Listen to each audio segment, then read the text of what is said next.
সবাই কেমন আছেন? আশা করি ভালো আছেন। Welcome to our channel unboxing fact. Happy independence day again. ভাবছেন কেন বলছি?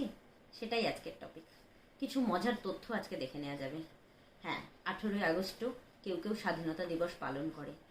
কারা পালন করে, কেন পালন করে, জানতে চোখ রাখুন আজকের টপিকে। আসুন জেনে নেওয়া যাক।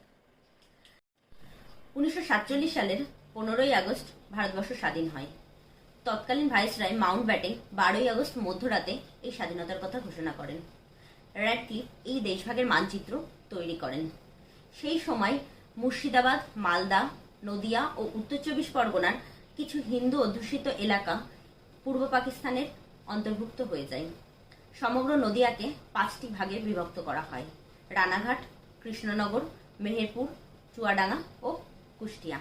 যার মধ্যে রানাঘাট ও কৃষ্ণনগর বাদে বাকি 3টি এখন বাংলাদেশের অন্তর্ভুক্ত। তৎকালীন রাজনৈতিক ব্যক্তিত্ব শ্যামাপ্রসাদ মুখার্জি এই ঘটনাটিকে মাউন্ট ব্যাটেন সাহেবের নজরে আনেন। মাউন্ট ব্যাটেন সাহেব তৎক্ষণাৎ ঘটনাটিকে গুরুত্ব দেন এবং নতুন করে ম্যাপ তৈরি করার আদেশ দেন। তিনি হিন্দু অধ্যুষিত এলাকাগুলিকে ভারতবর্ষের অন্তর্ভুক্ত করতে আদেশ দেন। 3 দিন পর 17ই আগস্ট মধ্যরাতে নতুন ম্যাপ তৈরি হয় এবং হিন্দু অধ্যুষিত এলাকাগুলি ভারতবর্ষের অন্তর্ভুক্ত হয় আর মুসলিম অধ্যুষিত এলাকাগুলি পূর্ব পাকিস্তানের অন্তর্ভুক্ত করা হয়।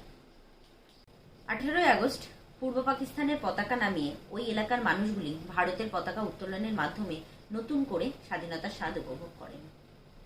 বিখ্যাত জার্নালিস্ট কুলদীপ নায়ার তার বই distant neighbour a tale of সাবকন্টিনেন্টে লিখছেন যে রেডক্লিফ কোনো এক জায়গায় বলেছেন, আমি এতটা তাড়াহুড়োর মধ্যে ছিলাম যে আমি কিছুই বিশদে জানতে পারিনি এবং আমার কাছে প্রতিটি এলাকার সঠিক ম্যাপ পর্যন্ত ছিল না।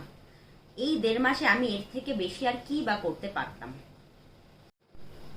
1991 সালে ঐতিহাসিকবিদ অঞ্জন শুকুল, যিনি নদিয়ার শিবনিবাসের বাসিন্দা, তিনি তৎকালীন প্রধানমন্ত্রী পিভি নরসিংহ রাওয়ের সঙ্গে উপযুক্ত প্রমাণ সহ দেখা করেন এই 18ই আগস্ট স্বাধীনতা দিবস উদযাপনের অনুমতি চেয়ে।